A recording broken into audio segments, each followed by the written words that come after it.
Okay, I'm going to ask you something right now. Raise your hand, proud and strong, if you're not here as part of AHAC. Okay, yeah, that's what I thought. Okay, so in planning for this talk, my guess was that this was going to be the crowd. And so rather than planning a talk that was really aimed at the public, what I was really going for was a talk that was really going to have closure for the Eclipse-Ballooning project. And I know not all of you here for AHAC participated in the Eclipse-Ballooning project. So my apologies to you if you didn't participate, because that's really what this talk is going to be geared toward.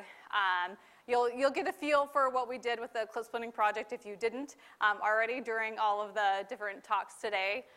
So I'm not going to totally leave out what we did, but for the most part, I want to really provide this opportunity where we have come back together, most of these teams from the Eclipse-Ballooning project, and just reflect on that a little bit and what we accomplished. So to get started today, I wanted to take the opportunity to practice what I preach a little bit, and that is I've been doing a lot of thinking about learning and communication. And in fact, one of my idols right now is Alan Alda. And those of you who are young people in the audience, you're going, okay, Alan Alda, who the heck is Alan Alda? But if you've ever heard of the program MASH, right, he's Hawkeye from MASH. So there you go, that's Alan Alda. And after that, Alan actually got really interested in communicating science, and he did the Scientific American Frontier Show for 11 years, and he has now founded the Alan Alda Center for Communicating Science. And this is something I've really been thinking a lot about, and he has this great new book called Would I Have This Look on My Face If I Understood You? And I've really been thinking a lot about what he has to say, and one of the things that I really identify with is identifying with your audience. And one of those things is that really to identify with your audience is really to have a conversation with them. And so I'm going to try and practice what I preach and start today with a tug of war. So first we're going to practice the tug of war, and also part of this is imagination. So Einstein is another one of my idols, right? And Einstein said that imagination is more important than knowledge. And I really, really believe in that. So we're going to not only practice some communication, but some imagination. Okay, so I want you all to imagine a big old rope, okay? So I have one end of the rope, and you have the others. So everybody in the audience grab the other end of the rope, okay? Ready? First, I want you to pull. Okay, now I'm going to pull. Okay, good job. Now here's the tug of war. So the first tug of war is me pulling. Awesome. And this is, I just want you to think a little bit about what it took to get you here today. And so this is kind of a yoga thing if you're into yoga, but I want you to kind of let go of, the long day at AHAC today, of what it took you to travel here today, and the weather outside, etc. And just kind of let that go and enjoy this time to reflect. Now, the other end of the tug of war is that on the flip side of that, letting go, I also want you to think a little bit about what you did to get here today. How did you get invited to come to this conference?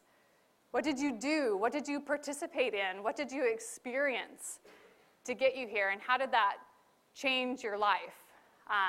And just to think about that and enjoy this sense of closure that I hope I might facilitate you in. Okay, ready? All right, but the fact of the matter is I have the microphone, so I win. Okay, so thank you for that tug of war. I wanted to just take a moment and describe kind of how the project came about. Some of you have heard the story about how the Eclipse-Ballooning project came about, but not everyone has.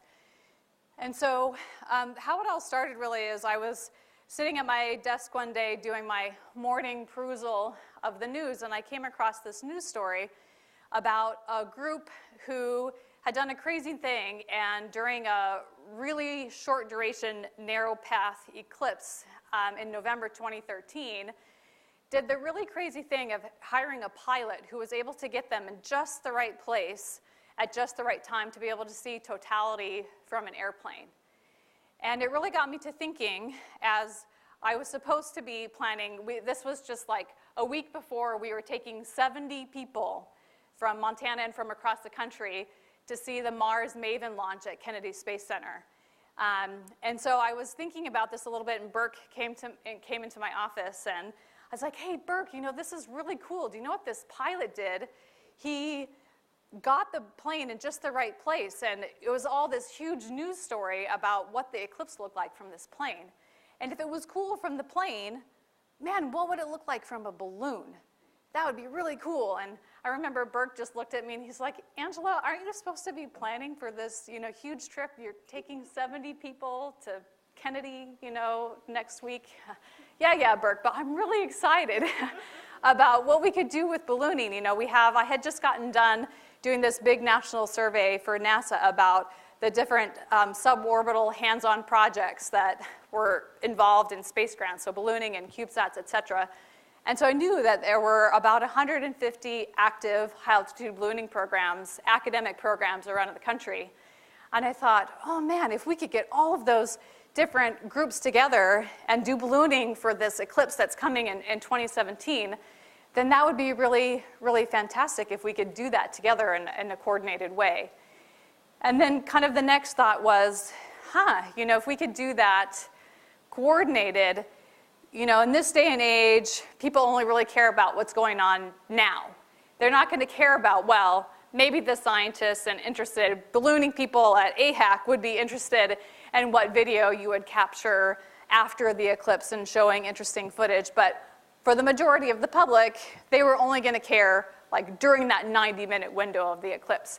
So if we really want to capture the public imagination and provide this really amazing viewpoint, actually looking down on the Earth and having that amazing perspective of not just looking up at an astronomical phenomenon, but actually looking down and seeing the curvature of the Earth and the blackness of space, we needed to do it live. And so this really kind of captivated my imagination. I started thinking about how we might be able to go about this. And of course, I knew that we were going to need some money to be able to do this. And so I set about trying to convince NASA to help us do this project. And of course, we had no idea how to do it. We had no idea how to achieve this phenomenon of live streaming. And remember, this is like 2 years before the first, you know, social media live streaming. 2 years before YouTube Live and Facebook Live, or actually like 3 years before Facebook Live. So nobody was even thinking about live streaming at that time. And so everybody called me crazy, right? And they were probably right. It probably was a little bit crazy. But it just really captivated my imagination, and I set about convincing NASA. And so actually met in February of 2014 with NASA folks, and they kind of kindly sat around the table and said, we don't have any money, go away.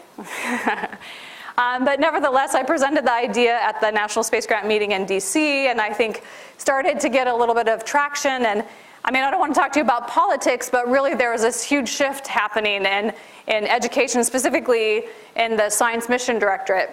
And so I met with them in February, and they're like, no, we don't have any money. That's because this huge change was happening, and they announced this great opportunity actually for doing really key involved activities. And to make a long story short, I tried again about 6 months later, and things had changed, and I had caught the attention of a few people who thought there was some traction. And started to get some traction in doing that. And again, at that time, I was gaining traction for funding at the same time as, you know, we were kind of madly trying to figure out how could we possibly live stream from balloons. So just a few of the challenges. There were many, many challenges. Obviously, technology was one. We had no idea how we're going to do this. So there were some early thoughts. We were starting to maybe think about partnering with Google Loon, and started that partnership that we continued very strongly throughout the project. and thought, oh, okay, Google Loon, they're providing internet between balloons and down to the ground in third world countries, and their goal is to do this by 2017, so great, we'll use the internet that's being provided by the Google Loon balloons, that'll be great. But it became pretty clear that it wasn't gonna be ready in time, that Google wasn't gonna make that. And then we thought, oh, well, airplanes have a great, go-go in-flight. We can provide that. Well, that was really, really expensive and really, really heavy. And, so lots of different ideas about how the heck we could figure out the technology. And of course, we have the weight considerations. I don't have to tell you guys about that. And cost, even though I was coming to the point where we might have an opportunity to have some funding from NASA, we still were going to be on a very shoestring budget. The regulations, you heard Burke talk about, we have to make sure we're staying with the FAA regulations. And we also knew, of course, that within this narrow path, every possible airworthy aircraft was going to be in the air at that time. So not only were we going to have this event where we were going to put a lot of balloons up, but also there was going to be an extra amount of air traffic. Bureaucracy. That was probably the second hardest thing on this list was bureaucracy and just, figuring out the funding and the whole politics behind trying to work that out. The massive collaboration, everybody thought we were crazy, but you all and your space grant leaders believed in us and believed that we could take this on, and to be able to coordinate that and think about how we're gonna do that massive collaboration was a huge challenge. And time, even though when we started this, people were like, oh, honestly, NASA had not even started thinking about the eclipse at that time. And so it seemed like it was so far down the road. But yeah, at the same time, because we were dealing with the technology issues, time was a huge, huge challenge. And the pressure, just the pressure that we took on ourselves to do this and to achieve this, which is somewhat self-imposed, but that was also a challenge.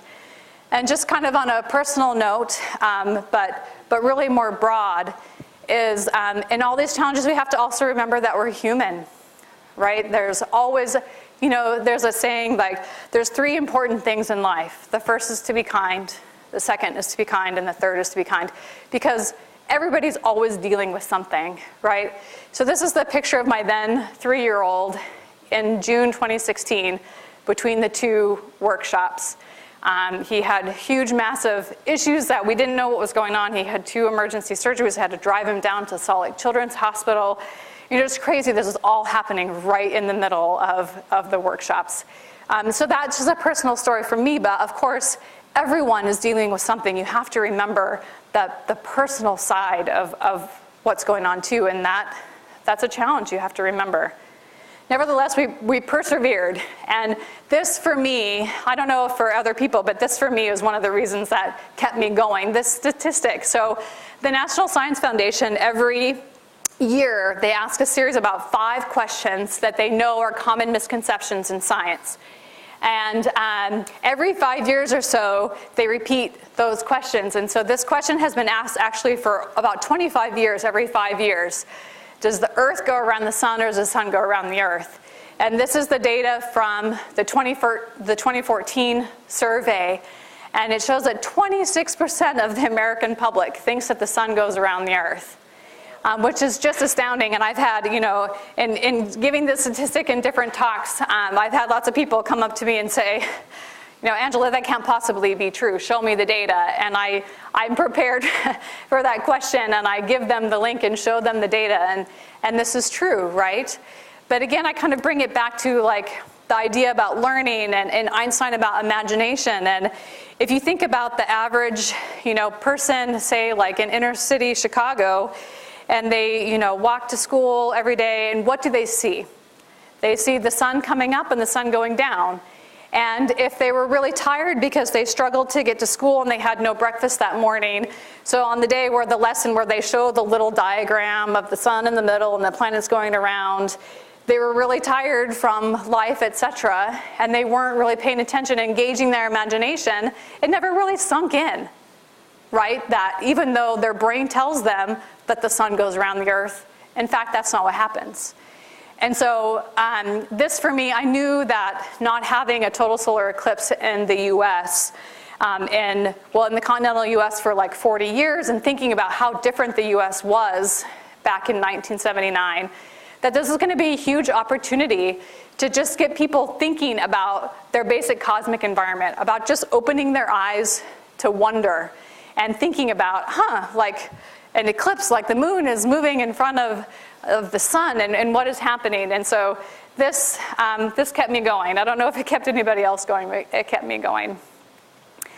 So ultimately, we figured out the technical details after, huge thanks to lots of people working together, and I don't have to go into detail. Usually with other audiences, right, I have to kind of describe how this all works, but I don't have to describe this to you guys. But ultimately, we got everything to function, and then it became time to teach everybody how to use what we did. And so the next, major challenge was the workshops. And so as many as you know, we had a practice workshop in May, which is great because people who couldn't come in July came in May, and it gave us a chance to figure out how we're going to do this with a big crowd. And that really set off a year of practicing and testing and practicing and testing, and lots of frustration, right? How many of you were frustrated in that year in between? Yes, go ahead and raise your hand. Now picture a rotten tomato in your hand, a big old juicy rotten tomato. Now take all your frustration and throw it at me. Throw it at me. All right, awesome. Okay, now hopefully that's out of your system. But really, I mean, as you maybe have had a chance, and maybe you have recovered enough from the eclipse, but I think it's really true that sometimes it's the things that are the most difficult that are the most rewarding. And also, it's the failures of the equipment or the things that you learn. If we had offered you something at the workshop that you went home and it worked perfectly, every time you took it out and practiced with it and it worked perfectly, would you really understand how that system worked? And if all of a sudden there was an issue on Eclipse Day, how to fix it and how to use it? No. And I'm not telling you that we created you issues on purpose, but that's part of doing any kind of tricky project. And it's all of those challenges that I described earlier and all that practicing, that's where really all the learning came from, right? If it was an easy, simple thing that wasn't pushing the bounds, it never would have had the impact that it did. So, we did lots of practicing after we trained everybody, and then we had the result.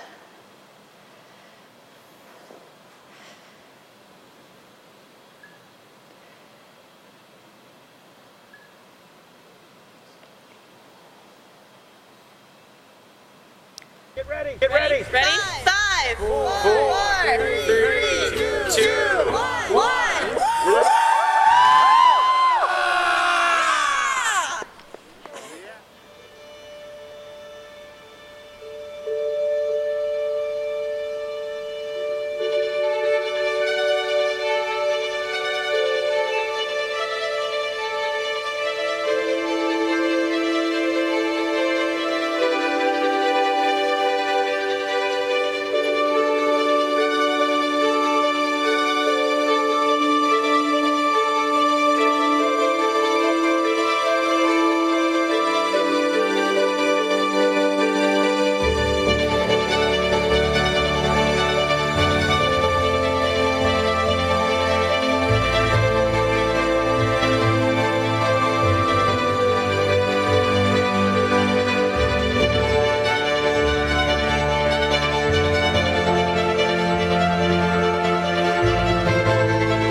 So that was a summary of the results. And oh, look at that, there's no text. Get ready. Ready? 5, Oh. 4, 3, 2, 1.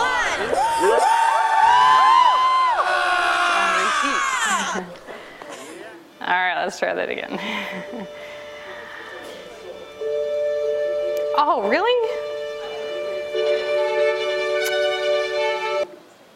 All right.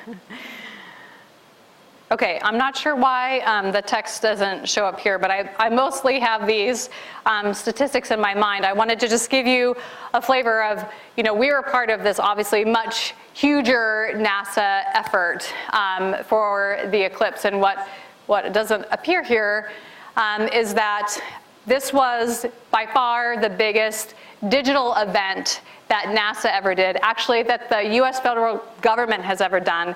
In fact, it was so big that it was 7 times bigger than the next biggest digital event they had ever done, which was New Horizons at Pluto. Yeah, 7 times bigger. And their reach, basically the reach of number of people who observed through NASA content was on par with the number of people who watch a Super Bowl every year. The estimated people who viewed the NASA TV content, whether they viewed that online or through NASA TV, was 600 million people. And the number of people who they had on their social media accounts, it's a little bit difficult for them to separate unique users, but they had 5 billion non-unique users interacting on social media with the eclipse. And so it was just a huge, huge event. And actually, the University of Michigan did a really careful scientific study to look at how many people observed the eclipse, either with their own eyes or with online content or TV content. 88% of the American public viewed the eclipse in some way. And that's just astounding that it really had that big of an impact. And you probably saw the, President and the First Lady viewing the eclipse. Oh, look, there it is. Here we go. So here's what I just said. Oh, and here's where we come in, right? We were part of the live views, so more than 60 million unique views of the live streams. So it's just an amazing reach. I wanted to just give a little bit of information about our reach in particular. You have a question? Yeah, I'll send you these slides and that video that you can use. And so that data that I prepared for you is from Kristen Erickson, who's in charge of this big science mission directorate. She was basically like in charge of the whole NASA Eclipse effort.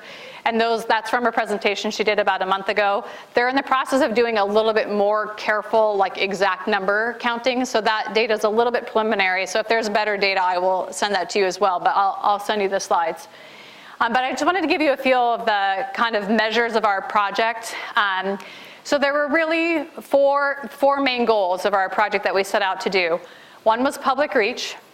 The second one was develop partnerships and really just strengthen and raise the bar of the academic ballooning community in general.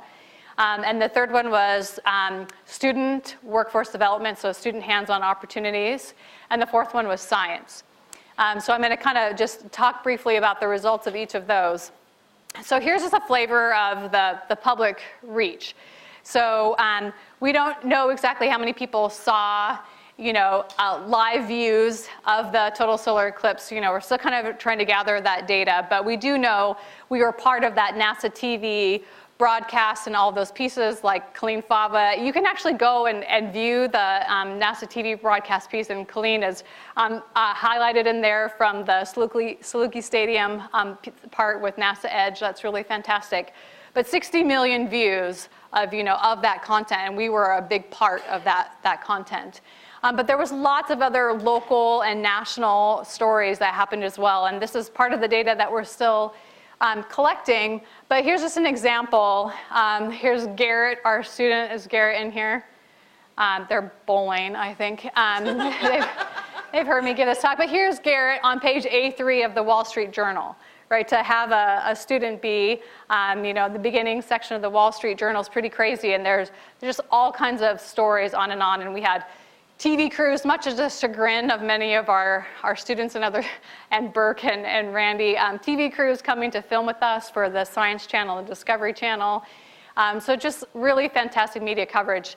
This is part of, for those of you who are ballooning teams, this is part of some of the data we're still gathering to ascertain really what our total public reach was.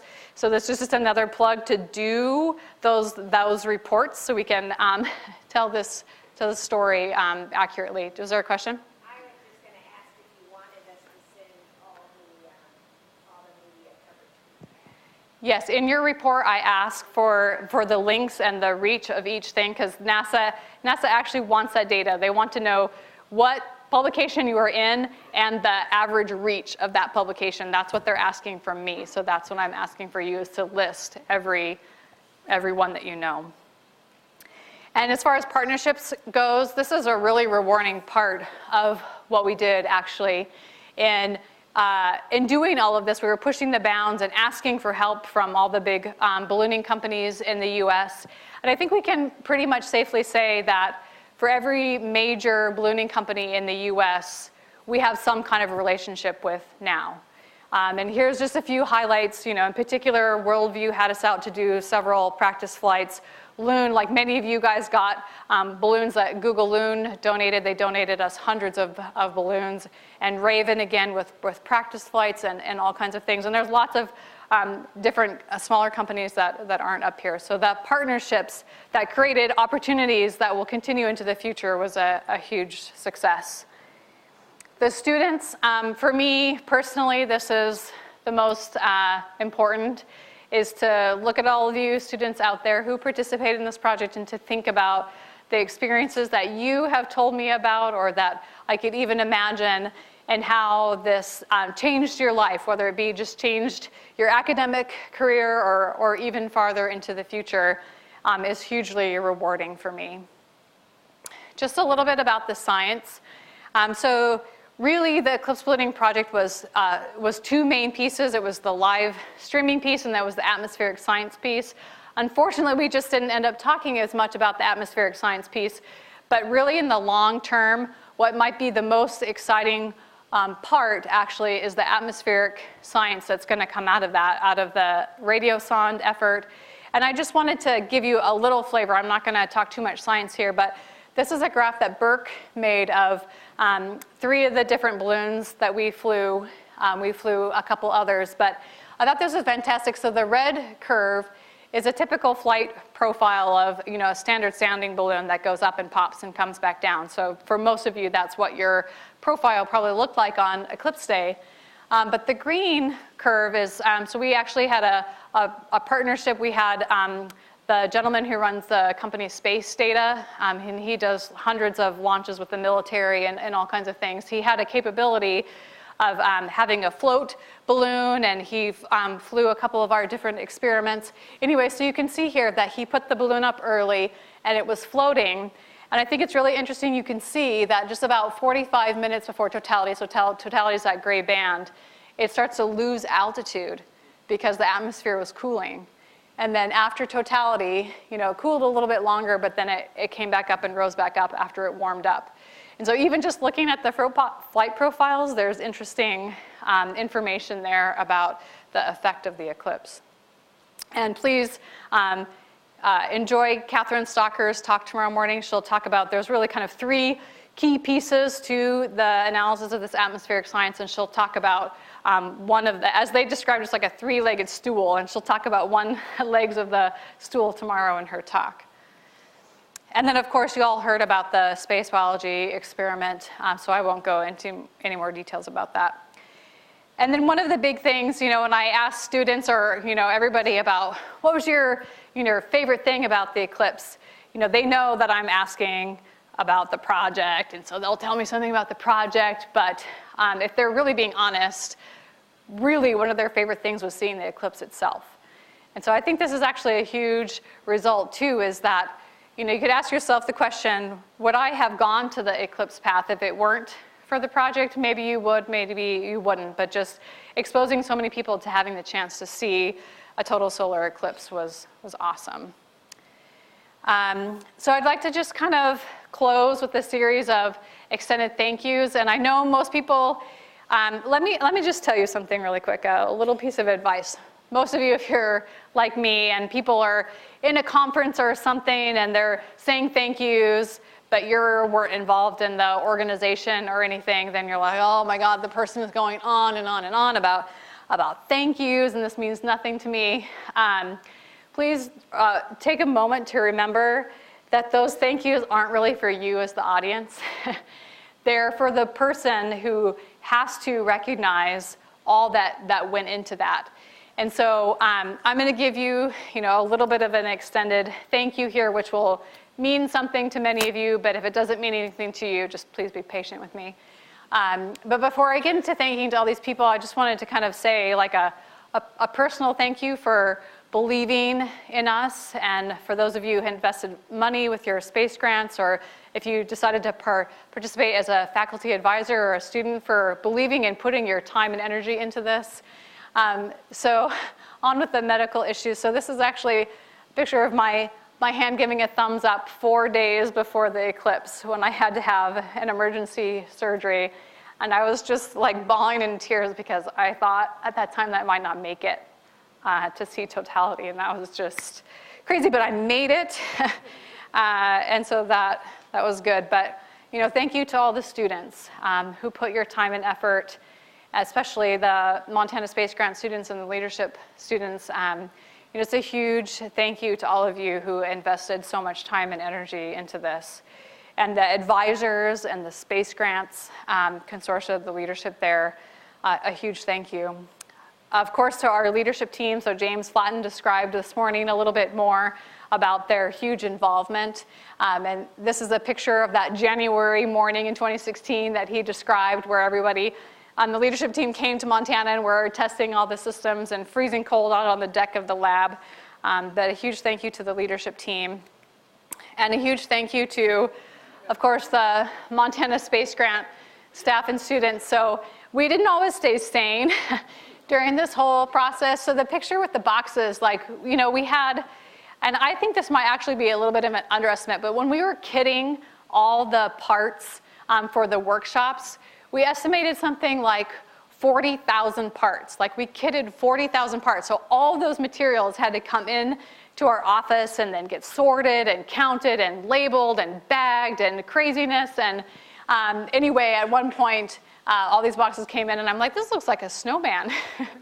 And so we made a snowman and we were a little crazy. And then Burke, at one point when we were trying to figure out different ideas for what the payload containers would be, someone convinced him to put it on his head because it looked like a crazy alien. So we might have gone a little crazy, but it was a huge team effort and it wasn't always easy, but we did it, and I'm hugely grateful, especially to all of the students as well. We asked a really, really a lot of our students, and that was tough at times, but huge. I hope the students that participated in helping lead everything recognize at some point how beneficial, hopefully, it was for them. And then I just wanted to say, too, that kindly our huge efforts haven't gone unnoticed. So this is actually a picture, not a very good picture, of an award we won. The first ever Special Service Award given by the National Space Grant community. So there's a sister award called the Distinguished Service Award that Space Grant gives every year to big national profile people like Neil deGrasse Tyson and Bill Nye the Science Guy and Neil Armstrong, who've won that sister award. And they actually created this award to be given not annually, but as is warranted, a special service award within the space grant community, which was hugely meaningful to us. So just a thank you for that.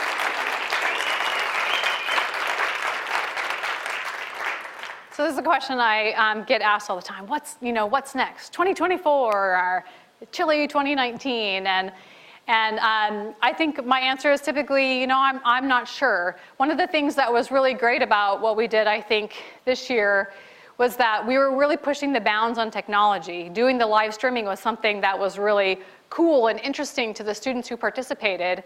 But let me tell you, in 2024, if we do the exact same thing, nobody will care, right? Because everybody will be live streaming and technology will have changed and the students won't be interested in participating.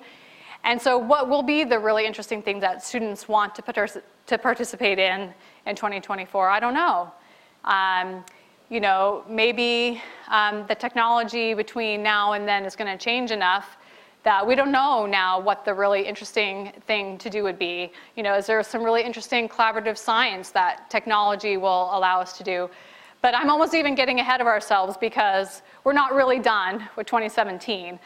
There are really key pieces. There's presenting the results. So in order to really fulfill this project, we need to dot all of our I's and cross all of our T's as far as reporting what we did. You know, if we don't tell everybody what we did and what our results were, then we might as well not have done it. So we have some presentations coming up at professional conferences. There's an evaluation. So Irena Grimberg, who is here and has spoken to you, has talked about the evaluation she's doing at this meeting. Students, please, please do that. The more evidence that we have of the effect of the program, the better opportunity we have to do something like this next time, whether it's 2024 or some other opportunity. And that kind of goes hand in hand with the reports. I know, like, the last thing everybody wants to do is create a report, but please put your time and effort into those reports, because then aggregating that and telling that story back to NASA will just amplify what it is that we are able to accomplish. And then lessons learned. Probably you all have your own individual things that you've learned, and you know, we have our things that we've learned, and so just thinking about all of that and sharing that, and then, you know, who knows, 2024 or who knows. Obviously, we're going to share some ideas tomorrow for what might happen in the academic community, and I don't know what will happen. You know, use your imagination. Imagination is definitely more important than knowledge. So that's all I'd like to share with you today, but I'd like to definitely open it up if anybody has any questions.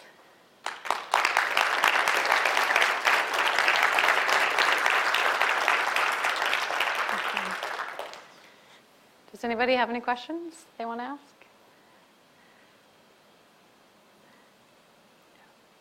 It's almost 9 o'clock at night. All right, here we go. Yeah.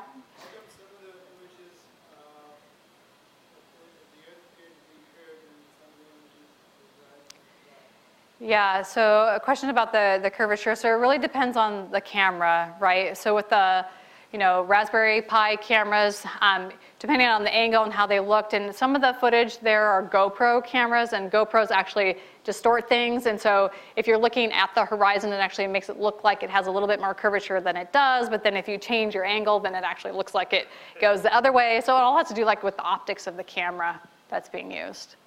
Yeah, but if you didn't mess with any optics, right, and you just had a camera that didn't change any curvature at the height where we were, well, many people were with those balloons, where you can go with academic altitude ballooning, you can actually see the curvature of the Earth. And let me tell you, actually, this is really interesting.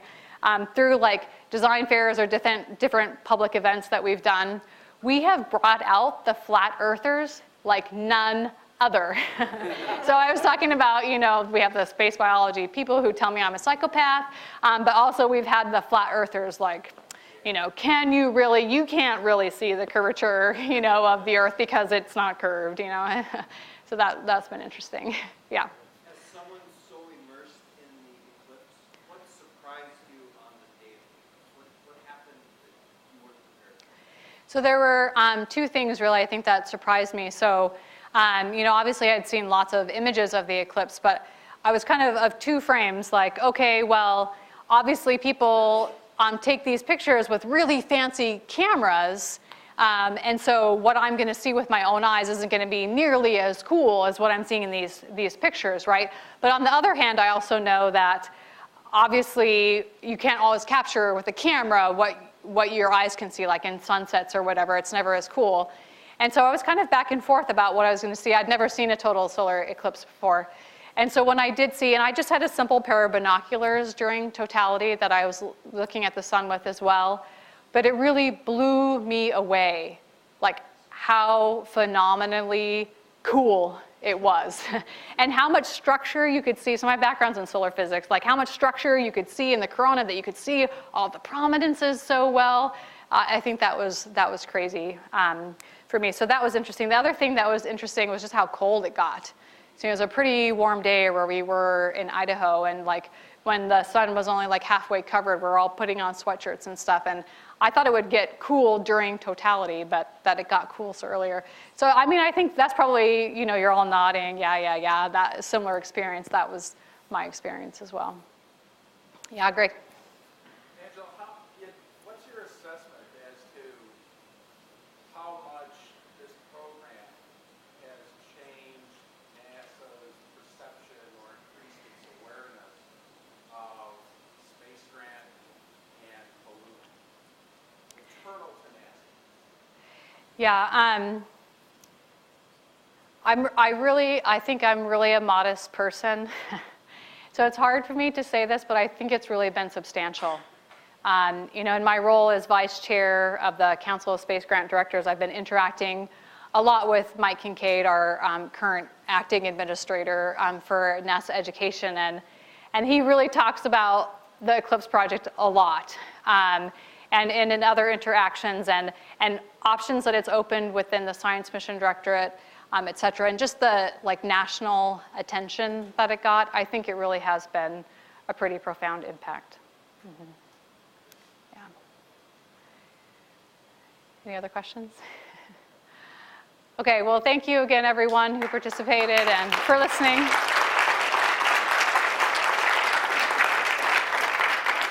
And I don't know if James wants to talk. I was just going to say, have a good evening and see you in the morning, but I don't know if James has comments.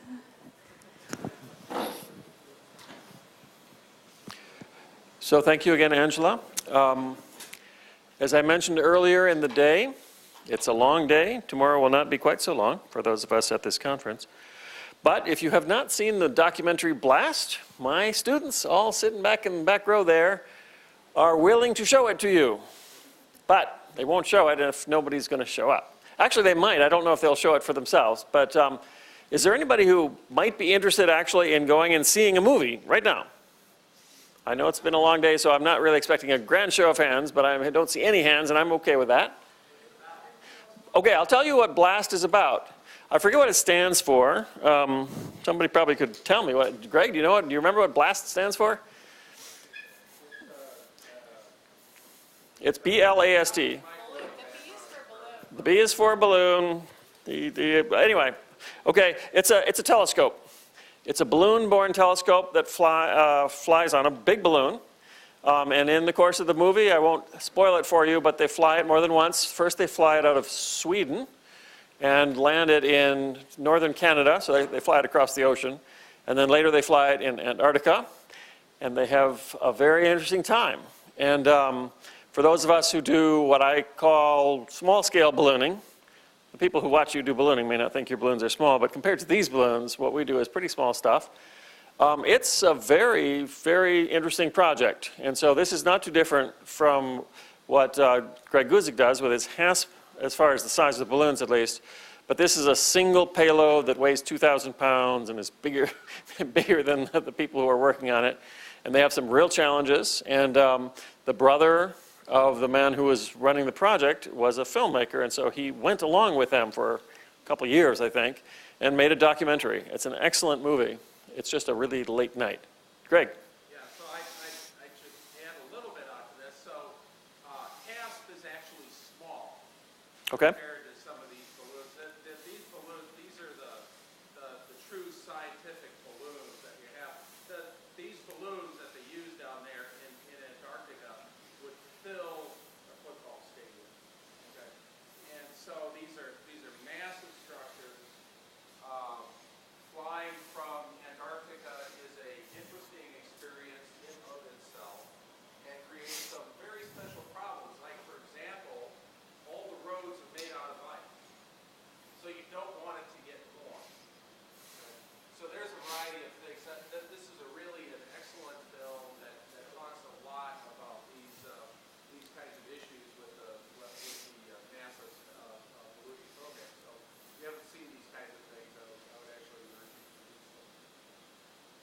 Question? I'm sorry? She wants to see a trailer? Oh, can you see it other than tonight?